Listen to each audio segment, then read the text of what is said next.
On the afternoon of October 20th, 1944, Cleveland bustled with the ordinary sounds of a city at war, but far from the front. Steel mills roared along the Cuyahoga. Women stood in line at butcher shops with ration books, and children spilled into the streets after school, filling the crisp autumn air with shouts and laughter. On the east side, in the district near East 61st Street and St. Clair Avenue, families lived modestly in two-story frame houses clustered together on narrow lots.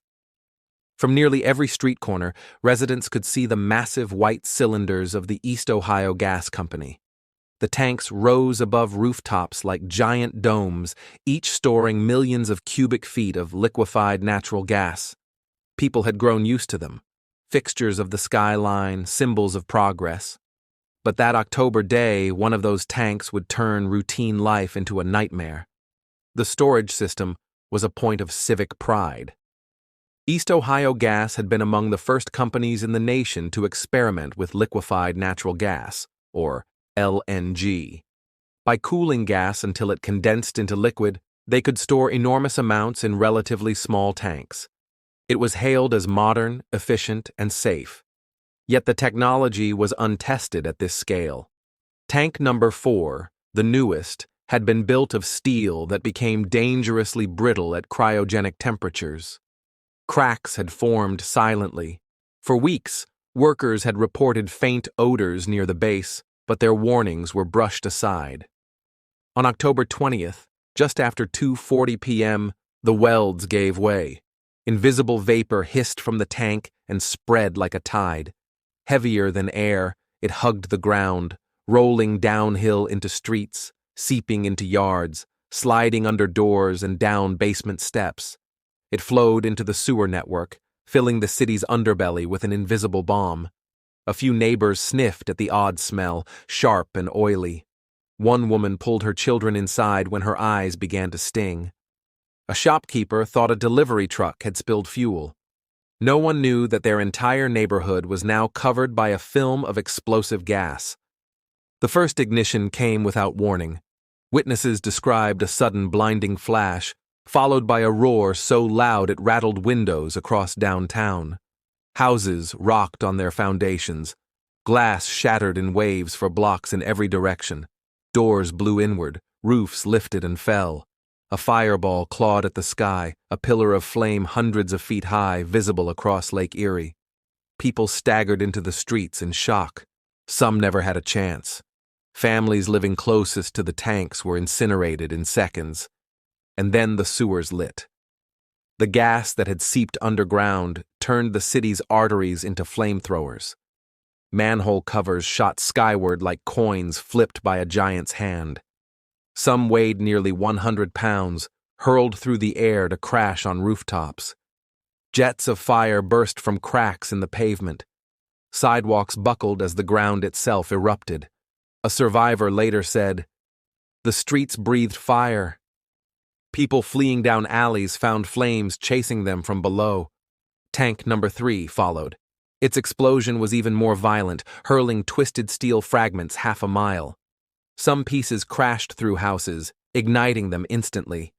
A church collapsed, its wooden steeple toppling into the inferno. Factories caught, feeding the blaze with oil and chemicals. The neighborhood was engulfed. Those who saw it from outside said it looked as though Cleveland had been bombed. In 1944, with news of air raids overseas filling papers daily, the comparison was natural. To many residents, it felt like war had come home. Families fled in every direction. Parents clutched children and stumbled barefoot across burning streets. Some carried neighbors on their backs. Others dove into canals or the shallow river, gasping for air as their clothes smoldered. The sounds of crying children, collapsing timbers, and constant explosions filled the smoke-darkened sky. At hospitals across the city, ambulances lined up in chaotic rows. Nurses tore bedsheets into bandages. Doctors worked without pause, treating burns so severe that skin sloughed away under their hands. Firefighters rushed to the scene, but they faced an inferno beyond comprehension. The radiant heat drove them back before they could even unspool hoses. Water evaporated into steam before it reached the flames. Hoses melted. One engine was destroyed when flames erupted from a manhole beneath it, trapping the crew. Many firemen wept in frustration as they turned their hoses not on the tanks, but on homes blocks away, desperate to keep the fire from spreading. "We fought the edges," one recalled years later, because there was no fighting the center. The fire raged for hours, its glow turning the night sky orange. Residents as far away as the suburbs stood outside watching, whispering that Cleveland looked like a city under siege. For those trapped inside, the ordeal was unrelenting. Families crouched in cellars as heat seared the air. Some never emerged. By dawn, the worst had burned itself out. Smoke drifted over blackened ruins, settling like a shroud. The destruction was staggering. More than a square mile lay in ruins. Rows of homes had vanished, reduced to ash and twisted metal. Chimneys jutted from empty lots like gravestones. Automobiles melted into puddles of steel. Trees were charred, stripped of branches. The 4 gleaming white tanks were now skeletal hulks, warped and blackened, monuments to hubris and failure. The human toll was unbearable. 131 men, women, and children were dead. More than 600 survivors were left homeless. Entire families had been wiped out. Funerals filled the weeks that followed. In many cases, coffins were closed, the remains unrecognizable. Parents buried children, children buried parents.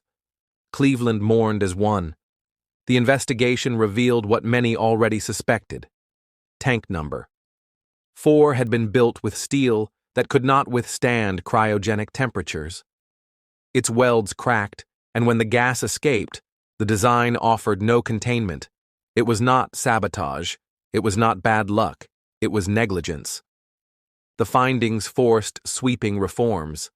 Above-ground LNG tanks were outlawed.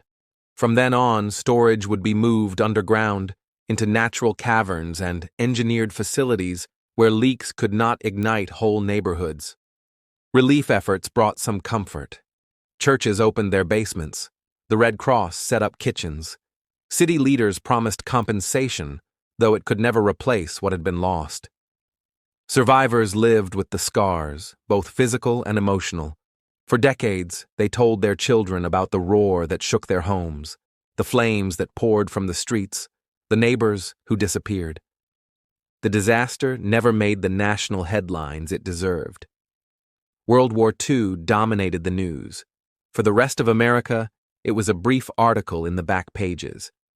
But in Cleveland, October 20th, 1944, became a day no one forgot. Memorials were erected. Annual remembrances were held. The East Ohio gas explosion remained etched into the city's memory as the day the East Side burned. It was not an enemy attack. It was not an act of war. It was a man-made disaster, born of flawed steel, poor oversight, and misplaced confidence. It proved how fragile the line is between progress and tragedy, between a quiet afternoon and utter ruin. Thank you for listening to Road to Ruins. Subscribe for more true stories where systems fail and people pay the price.